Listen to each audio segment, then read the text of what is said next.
Moving on, last question here comes in from Anton. Hi there, Anton. Thank you for your question. So Anton says, I bid and won a property at an auction in late 2022 to be sold with vacant possession. It currently has tenants who should have left early December. The auction people said it would definitely be vacated by the completion date, which we agreed would be the 15th of December, as that's when the sale of my property completed and I had my funds. The seller was happy with this, which was confirmed in an email from their solicitor, and we agreed this in the contract. By the 15th, the tenants had still not vacated because their credit checks for their future property kept failing. It is now the 6th of January 2023. I've asked if the contract can be rescinded and my deposit paid back, but told that the auction special conditions override anything stated by the auctioneer and also override the completion date on the contract. The special conditions states that completion will take place 5 days after the seller has informed me that the property has been vacated, but that could take forever, years even. I feel cheated. When I raise this, they keep pointing me back to the special conditions, so I am stuffed. Do I have any legal comeback here? I currently live in temporary accommodation. Due to this, I am prepared to wait another month, but beyond that, I'm a loss at what to do. All right, well, thank you for the question, Anton. Quite a lot going on there, so I'm sorry to hear that you're in that position. And just to clarify a few things, Anton, one of the things that I'm picking up on straight away is that I'm not sure if you have gone down what we call a traditional auction route, where you've been in an auction room or you bid online for something, and there's been what we call the traditional fall of the hammer, as it would be within a traditional auction room, or whether you've gone down the road of what we call the modern method of auction, which is something, I'll be honest, I'm not a fan of at all. I think it doesn't sit right with me, and I think it may or may not be that situation that you found yourself in. I prefer the cut and dry and you're in the auction room, hammer falls, that's it. Everybody knows where they stand. The modern method of auction, I've had to rescue one or two people from that process, and it's been fraught with complications, and all of which I don't think serve either the buyer or the seller. But that's just my humble opinion. I might be completely biased. It might just be the ones that I've looked at, and there may be other better methods out there, but quite frankly, I'm yet to be convinced. Let's put it that way. So where you are in this sort of situation kind of makes it difficult to give me you the best advice, because as I say, I don't know whether what you've got is legally binding or whether it's a kind of an agreement that has been put in place that where you've now paid a deposit and you're kind of waiting for the actual exchange of contracts to happen, because they've given you a certain time frame within which the deal will be done. Does that make sense? And they're writing what they're saying, that the auctioneer's theatre is not legally binding at all. That's what the auctioneers can do. So you're not going to get very far with that. But the point is, if this has all been drafted into a contract and it is a legally binding auction that has been done, I presume that you've used a solicitor to take you this far into the deal. And I would definitely refer this one to them. And what I would suggest would be appropriate would be to serve a notice to complete to the seller and the seller solicitors to get their minds focused that actually we need to get on with this and we need to complete the deal. Because if it's legally binding and you both exchange contracts, there may be a little bit of wiggle room by spurious interpretation of the contract clauses, but the point is, the hold-up in this situation isn't actually your problem. It's actually the tenants in the seller's property that needs to be sorted out, and they need to be taking the relevant action in order to evict them, in order to allow this deal to go through. Now, if they're not prepared to do that, or they're being a bit woolly about it, or you don't feel that actually they're giving this the serious attention that it deserves, then there may be grounds to put some pressure on in order to either get the deal completed, for them to financially compensate you for the delays that you've incurred and the cost that you're now incurring, because it sounds like you're in temporary accommodation. You are actually, because that's what you mentioned in your question. So there may be financial compensation that can take place, or they're going to lose you as a buyer completely because your solicitor has found a clause in the contract that allows you to pull out for whatever reason. Because again, if it's the non-legally binding modern method of auction, then it could well be that you have to sacrifice your deposit, but then you can walk away. It's a difficult one to advise you on. I always look at it in these sorts of situations, Terry, sorry, Anton.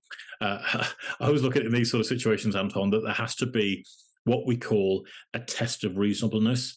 And this is something that I believe the courts would look at and say, is it reasonable that you're being asked to be financially penalized for somebody else's lack of action or somebody not committing fully to the contract terms that have been drawn up? Okay.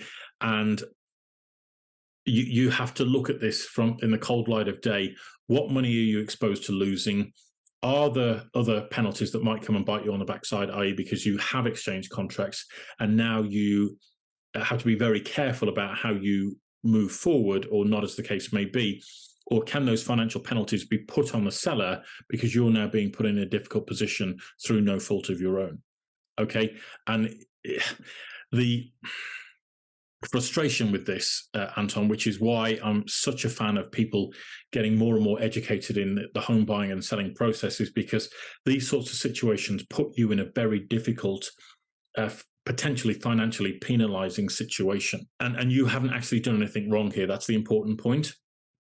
You've bid on the property in good faith. You were told that this sort of situation should unfold, and the completion date would be agreed, and the tenants would move out, and all the rest of it. And it sounds like now, okay, granted, Christmas is a difficult time anyway, but you're 2 or 3 weeks beyond that time frame, and it doesn't look as though this deal's actually going anywhere at the moment. Now, things could change in a heartbeat, but the seller needs to be dealing with the tenants, getting them out of the property or compensating them to move out as quickly as possible, because there can be other ways to get a tenant to move out of a property, and one of that can be pay them some money and get them to leave. And if the seller's got a way up, either taking you to court and suing you to get you to complete on the property, or paying away the pain and just paying maybe £1,000 to the tenants to get them to leave, that might be a better way of dealing with it. Okay, so there's a couple of conversations to have here, I think, Anton. First of all, talk to your solicitor, see what they can do. It may well be that the notice to complete is the right way to go with things, and that will give usually about 14 days within which the deal has to complete, or there might be a loophole that your solicitor can find that puts you in a much stronger position to turn things round back onto the seller in order to get them to take the appropriate action or financially compensate you for on how to do the deal. It is difficult without a bit more information to guide you on this one, Anton, but as I say, if you want to provide me with more information, I'll happily look at the contract that you've signed. I'll happily go a little bit more behind the scenes on what's actually going on here.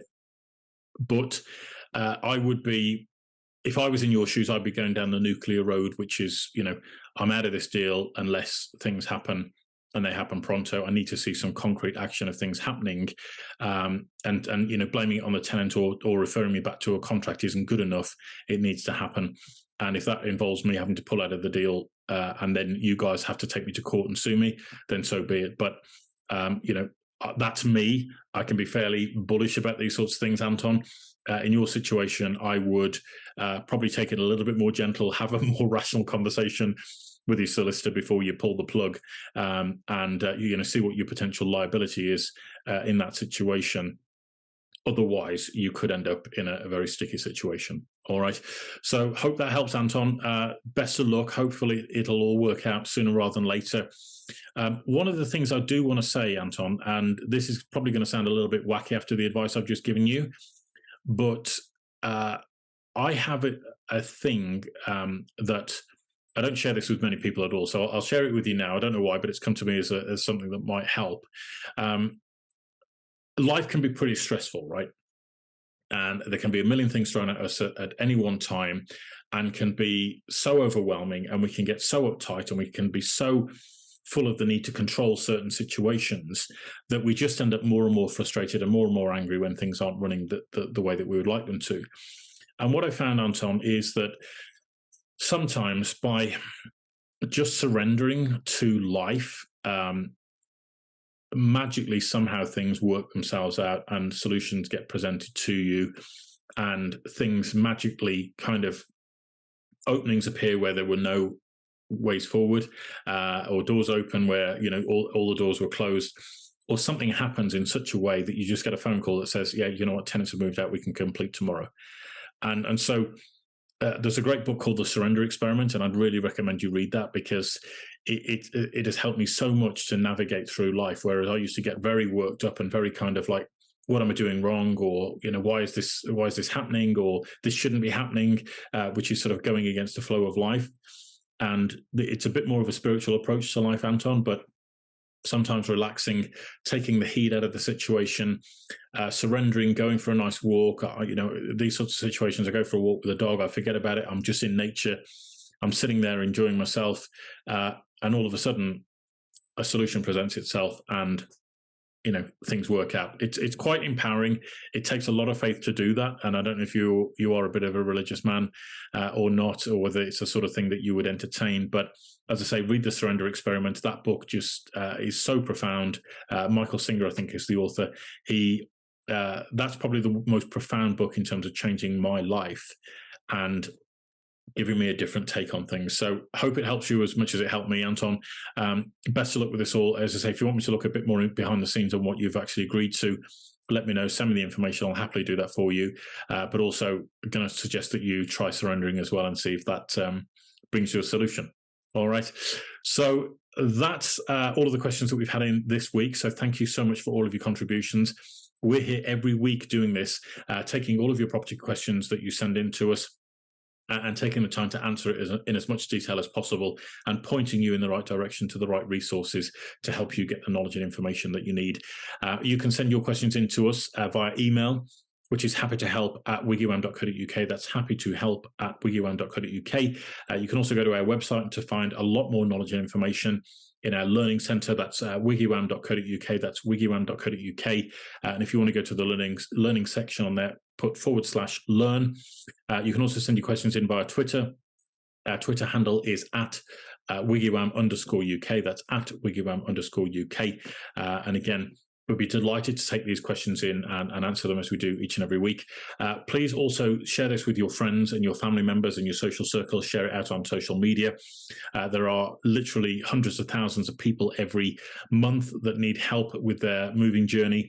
And we'd love to be able to be a resource that helps them, navigates and guides them through their journey to actually be able to make it a lot less stressful, a lot more fun, and to arm them with all the relevant information that they need to avoid the financial penalties and pitfalls that so often catch people out and cause them to be financially out of pocket, or very stressed out from the entire process. So please do consider sharing this with your friends and family in your wider network.